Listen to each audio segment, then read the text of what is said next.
Howdy guys, it's Dylan, and I'm back again with another devlog for my game, Super Chunks. Now, if we go over to the world map here, you'll see nothing's really changed. There is one thing to note, which is that with the old man and all NPCs, I've changed it from a string to an array. So you can see over here, I can input multiple lines of dialogue, and if we go ahead and run that, you'll see what I mean. If we go over to the old man, we press space, he'll go through his normal dialogue, and then it'll go through a second piece of dialogue. Now you'll notice here he says, so if you see any fish, let me know.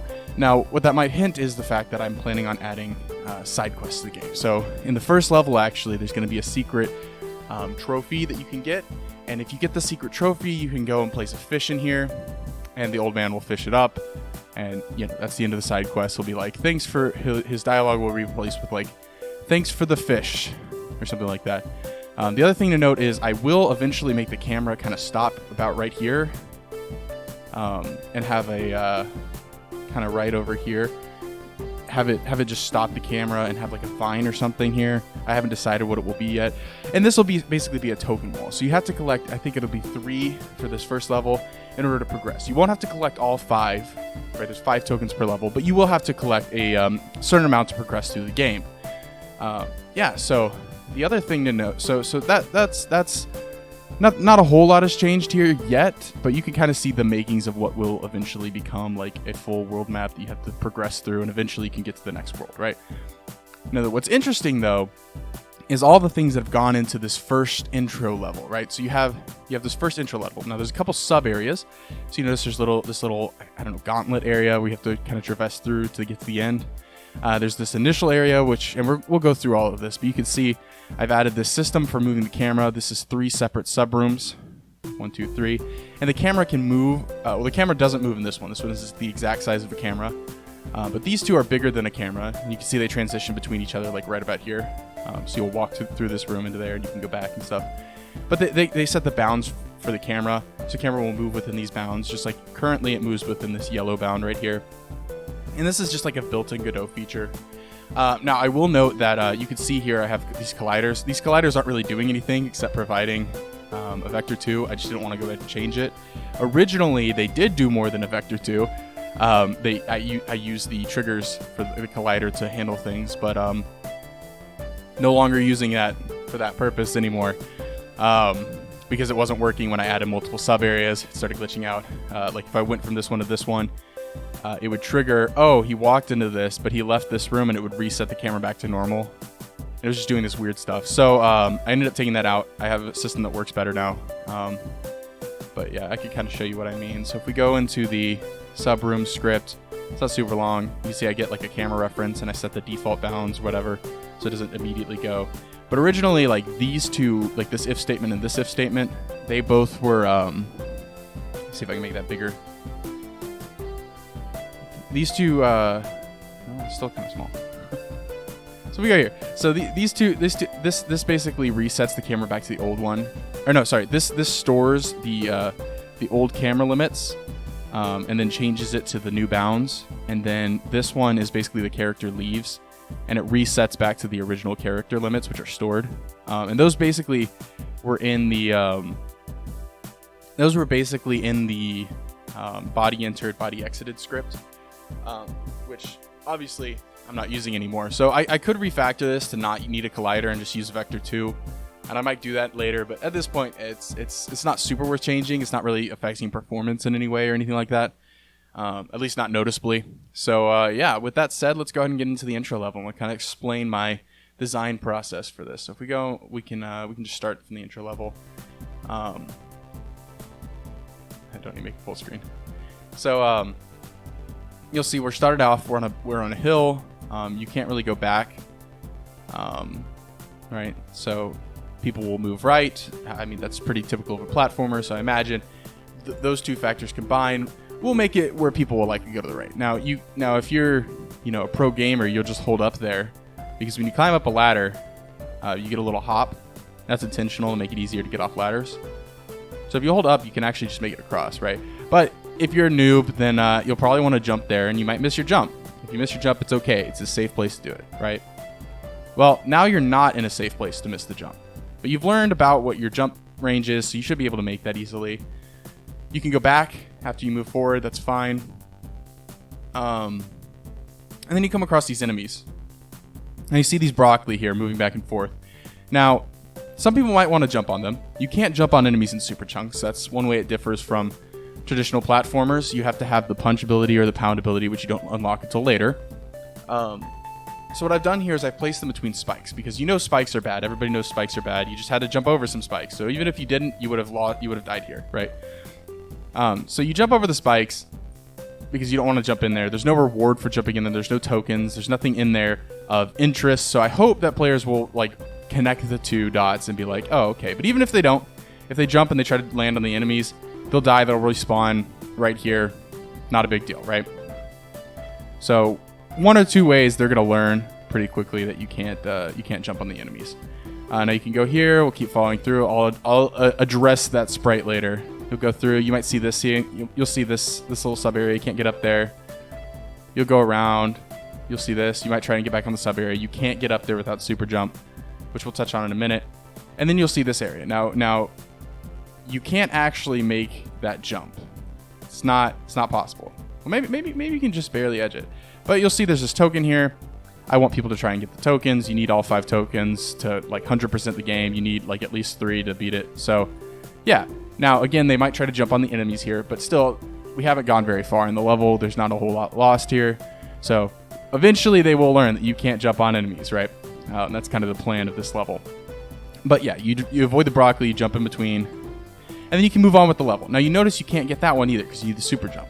Now, while there will be backtracking to previous levels in this game, this is not an area where you need to backtrack, actually, because I've hidden the super jump in this level. And it's pretty easy to find. Whoops. We'll just go back over there.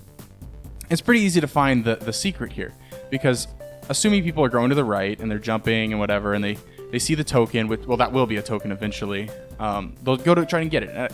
And I feel like most people will probably not run up, stop, jump, and do that. No, they'll probably jump in an arc. And that will lead them into this secret area, right? And you can just walk out and leave, right? So this is to introduce the idea of secrets in the game, which there will be plenty of them, right? I'm taking a lot of inspiration from things like Donkey Kong Country, and things like that, where there's lots of hidden secrets in the levels and things like that to do. Yeah, but this will give you super jump, which is a pretty handy ability. So you get it pretty early in the game, and I can plan for levels to have it because it'll be nice to have the super jump to make platforming harder. Now, you don't need super jump or any of the ability. Actually, I think you'll need punch to beat the game. I haven't decided yet. Like to fight a boss, maybe. But I don't know. You may not actually need super jump or any of the abilities, for that matter, at all to beat the game. It just becomes a lot harder. But yeah, with the super jump, you can get up here. Now, you notice I marked this with 4 tiles instead of 1, and that's to indicate that this is not a token; it's a treasure. So this one in particular will be the fish that the old man wants. So you'll collect the fish when you go back to the first map. Then when you go back to the first map, then you'll be able to give it to him. But yeah, you need to get the secret and get the super jump to get this. Go over here. I already talked about this area, so we can just keep going. You can get this token now. Oh, by the way, first area is named bean greens because beans are vegetables. Actually, are legumes vegetables? I don't actually know. But you know, they're green, they're vegetables, whatever. And bean greens is a parody of Green Greens, the famous Kirby level, right? So that's kind of the first world, and all I've named all of the worlds after Kirby levels as plays. So the next one is what is it? The next one is the water world, and the water world will have a fountain in the centerpiece, and it's gonna be like not fountain of beans, so that's pretty good because this is bean greens already. I forget what it was. It was like fountain of something. But yeah, that's the idea. Just as fun parody. But yeah, so let's keep going. So this will not take you to a new level. It just spawns you into a new area in the room. You can't go back from this point. Oh, I just died. I hit the spike. But oh, by the way, if you die, you keep the abilities. Like I said, this isn't supposed to be like a traditional game arcade where they're trying to get you to play and play and play and play and play and put more quarters in and stuff like that. So I feel like that's a pretty reasonable thing to do. But anyway, you'll notice these spikes, and though they move, they are clearly spikes. You're trying to avoid the spikes. These moving spikes are kind of the second. So the first mechanic is jumping. The second mechanic is the enemies that you can't jump on, that you can't run into, right? And this is kind of the third mechanic, where you have to jump and avoid these moving spikes. Now, so if you don't have the jump, then you kind of have to make it to here, not be an idiot. And